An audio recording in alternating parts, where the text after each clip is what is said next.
रहीम अस्सलाम वालेकुम। कैसे हैं आप सब? उम्मीद करती हूँ सब ठीक होंगे। अल्लाह ताला सबका हमें नसीब हो।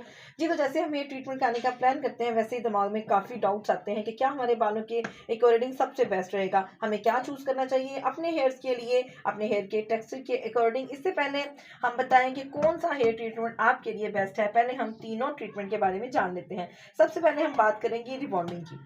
रिबॉन्डिंग जो है वो एक ऐसा प्रोसीजर है जिसमें आपके बाल 100% सीधे होते हैं। ठीक है, ये बात जान लीजिए कि ये एक ट्रीटमेंट जो है आपने कैसे कंसंट्रेट होते हैं। इसका ये मतलब है कि आपके बालों में कोई वेव नहीं होती है, बिल्कुल ही स्ट्रेट होते हैं आपके हेयर। इसमें पूरी आर्टिफिशियल लुक आती है और कोई भी नॉर्मल बंदा देख कर ये बता देगा कि आपके बालों में कोई ट्रीटमेंट कराया हुआ है। सबसे ज़्यादा डैमेज आपके बालों में जो डैमेज होते हैं आपके बाल वो रिबॉन्डिंग से ही होते हैं। ठीक है, इसका मेन रीज़न ये होता है, मैं आपको बिल्कुल ऑनेस्ट रिव्यू दूंगी बिकॉज ऐसा नहीं है, ऐसे हम नहीं कह सकते कि आपके रिबॉन्डिंग से बाल नहीं जाते हैं। अगर तो आपकी डाइट बहुत अच्छी है, अगर तो आपके हेयर बहुत स्ट्रॉन्ग है, अगर तो आपने हेयर पे पहले कोई प्रोडक्ट यूज़ नहीं की हुई है, फिर है ये पॉसिबल है कि आपके बाल कम हेयर फॉल हो। अदरवाइज अगर आपके बाल हेयर ट्रीटेड है, आपने बालों में पहले भी कुछ ले चुके हैं, सेटिंग से करवा चुके हैं, तो रिबॉन्डिंग आपके बाल जब निकलेगी तो वो आपके बाल लेकर ही जाएगा थोड़े बहुत। ठीक है, इसलिए ये आप इस बात को ज़रूर याद रखें क्योंकि बहुत ज़्यादा खींच कर प्रेसिंग की जाती है आपके बालों में, तो इससे भी ये भी रीज़न हो सकती है कि आपके बाल उतरे। लेकिन मेन रीज़न ये होती है कि रिबॉन्डिंग में कुछ मकदार, जैसे आप फेयर रिमूविंग क्रीम यूज़ करते हैं, उसकी कुछ मकदार उसमें ऐड होती है। इस वजह से जब ये हेयर लॉस होता है तो ये जो उतरती है तो आपके बालों से हेयर लॉस होता ही होता है। ठीक है ना, आप कुछ सोच सकते हैं कि बालों को इतनी बुरी तरीके से भी खींचा जाता है तो फिर डैमेज तो होंगे ही ना। रूट्स भी इससे ब्रेक होते हैं, बट इसमें ये होता है कि ऐसे स्ट्रेट लुक होती है वो सबसे ज़्यादा आती है और बालों में वेव्स बिल्कुल नहीं होती है।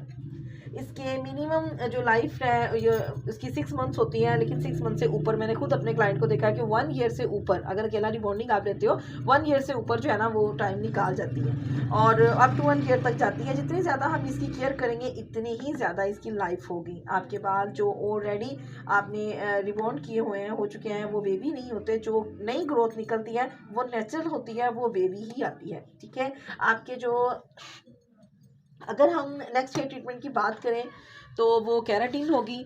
तो आप अगर आप केराटिन रिबॉन्डिंग करवाते हैं तो मस्ट कर लें कि आपने मास्क भी यूज़ करना है। विदाउट मास्क आप अपने बालों को नहीं छोड़ सकते हैं। आपने मास्क यूज़ करना है, आपने एनर्जी सेल यूज़ करने हैं, आपने हेयर सीरम यूज़ करना है। अगर आप रिबॉन्डिंग के बाद ये चीज़ें अपनी लाइफ में मस्ट कर लेते हैं और जिस कंपनी की आप ये यूज़ करेंगे, डेयर क्लाइंट्स, आप जिस कंपनी की आप मास्क यूज़ करेंगे उसी कंपनी का ही आपने शैम्पू यूज़ करना है। ठीक है, बल्कि जिसका ये ट्रीटमेंट करेंगे आप अपने ब्यूटिशियन को बोलें कि हमें उसी जो है ना वो कंपनी बताएं और उसी कंपनी की आप ये चीज़ें परचेज़ करें। देखिएगा आपकी रिबॉन्डिंग बहुत ही अच्छी होगी। ठीक है, इसके अलावा हम जो केराटिन विद रिबॉन्डिंग है उसमें ये होता है कि आपके जो बाल हैं वो साथ में केराटिन एक बालों का जूस है। जैसे आप मल्टीविटामिन खाते हो, आपकी बॉडी को ताकत मिलती है, इस तरह केराटिन जो है वो बालों का एक जूस है, बालों का एक मेन समझ लें कि इंग्रेडिएंट्स है जो उनको मिलता है तो आपके बालों में जान आती है। ठीक है, तो इसलिए फिर वो ये अब जो नई निकली हैं वो केराटिन विद रिबॉन्डिंग भी है। मैं क्लाइंट को मोस्टली केराटिन विद रिबॉन्डिंग के बारे में ही बताती हूँ बिकॉज केराटिन विद रिबॉन्डिंग जो होती है उसमें आपका हेयर फॉल बहुत कम होता है, 70 to 75% सीधा कर देता है क्योंकि उसमें रिबॉन्डिंग का भी साथ में होता है और साथ में केराटिन बालों का जूस होता है। ये इससे ये फ़ायदा होता है कि जब ये जाता है ना आपके बालों से तो हेयर लॉस बहुत मिनिमम होता है, ज़्यादा नहीं होता है। ठीक है ना, इसलिए बेस्ट है कि आप केराटिन रिबॉन्डिंग करवाएं। लेकिन फिर भी मैं ये नहीं कहूँगी कि आप इसको हर 6 मंथ पर करवाएं, ऐसा नहीं है। केराटिन विद रिबॉन्डिंग अगर आप कर लेते हैं तो उसको अच्छे से अपने बालों से निकल जाने दें, फिर नेक्स्ट इसको दोबारा से करवाएं। ठीक है, लेकिन केराटिन विद रिबॉन्डिंग से ज़रा अच्छी है, आई थिंक सो। और अगर हम बात करते हैं अकेले केराटिन की, तो जी केराटिन कोई स्ट्रेटनर टेक्नोलॉजी नहीं है। केराटिन एक प्रोटीन ट्रीटमेंट है आपके बालों के लिए जिसमें केराटिन एक जूस है जो हमारी बॉडी में पाया जाता है, पर शायद हमारी बॉडी इतना प्रोड्यूस नहीं कर पाती है, तो इसमें प्रोटीन को as a keratin hair treatment के तौर पर लिया जाता है। ऐसा नहीं है कि आपको केराटिन को हर 2 महीने के बाद लिया जाए क्योंकि अल्टीमेटली कोई भी केमिकल ट्रीटमेंट इतना हेयर्स के लिए अच्छा नहीं होता है, इट इज़ नॉट गुड। ठीक है, मैं 2 से 3 बार मिनिमम आप ये ट्रीटमेंट ले सकते हैं।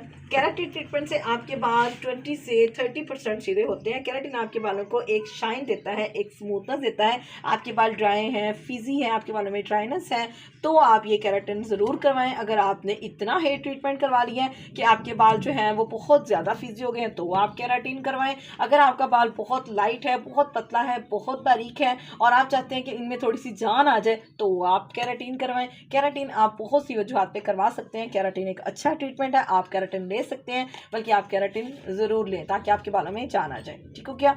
तो बाकी रह गया एक्सटेंसो। एक्सटेंसो एक ऐसी प्रोडक्ट है जो कि सबसे ज़्यादा एक्सपेंसिव भी है और उसके रिज़ल्ट भी बहुत अच्छे हैं, और ये कि वो आपकी लॉन्ग लाइफ होती है, उसकी लिमिट नहीं होती है, वो आपके बालों में बहुत देर तक स्टे करती है, बल्कि स्टे ही करती है। ठीक है ना, बहुत अच्छी प्रोडक्ट है। उस पर सिर्फ एक या दो कंपनीज ऐसी हैं जो कि एक्सटेंसो पे काम कर रही हैं। अगर आप चाहते हैं, अगर आपको समझ आ चुकी है कि इनमें कौन सी प्रोडक्ट आपके बालों के लिए बेस्ट है, मैंने आपको बेस्ट रिव्यू दे दिया है कि अगर आप करना चाहते हैं तो ब्री मोड की जो केराटिन करनी है तो ब्री मोड की करें। अगर आपने केराटिन विद रिबॉन्डिंग करनी है तो आई थिंक सो क्यून की करें आप लोग। इसके अलावा अगर आपने रिबॉन्डिंग लेना है तो बहुत सी दूसरी प्रोडक्ट भी मौजूद है, जैसे BC प्लस है, जैसे कि इजी कलर है। इस तरह की बहुत सी प्रोडक्ट हैं जिनके अंदर आप बड़े मज़े से केराटिन रिबॉन्डिंग या केराटिन करवा सकते हैं। लेकिन सबसे best keratin, best honest review remote की है। ठीक है, उसके बाद केराटिन विद रिबॉन्डिंग जो है वो क्यून की अच्छी है। इसके बाद जो है एक्सटेंसो आपको लोरियल का करना चाहिए। ये कुछ प्रोडक्ट जो कि मैं यूज़ कर सकती हूँ और कर चुकी हूँ अपने पॉलर्स में, तो उसका मैंने आपको बेस्ट रिव्यू दे दिया है। उम्मीद करती हूँ आपको हमारी वीडियो पसंद आई होगी। अगर आपको हमारी वीडियो पसंद आई है तो जी लाइक कीजिए, सब्सक्राइब कीजिए और शेयर कीजिए। बहुत से ऐसे लोग होंगे जिन्होंने घर में बैठ के वो चाह रहे होंगे कि हम पॉलर का कोर्स करें, फ्री कोर्स करें। जो सीखना चाहते हैं उनको ये लाजमी हमारा लिंक शेयर करें, ठीक है, ताकि बहुत से लोग इससे फ़ायदा उठा सकें। हम आप अपने घरों में बैठ के स्पेशली आपको सिखा रहे हैं, बता रहे हैं, ताकि उन सब लोगों के पास नॉलेज पहुँचे जो कि सीखना चाह रहे हैं, करना चाह रहे हैं, लेकिन इतनी ज़्यादा पेमेंट जितनी पॉलर्स में, सलून्स में होती है, अफोर्ड नहीं कर पाते। इसलिए हम उनके लिए ये बहुत ज़बरदस्त है जो आपके लिए लेके आ रहे हैं। तो प्लीज़ इसको फैलाएं, लाइक करें, शेयर करें, सब्सक्राइब करें।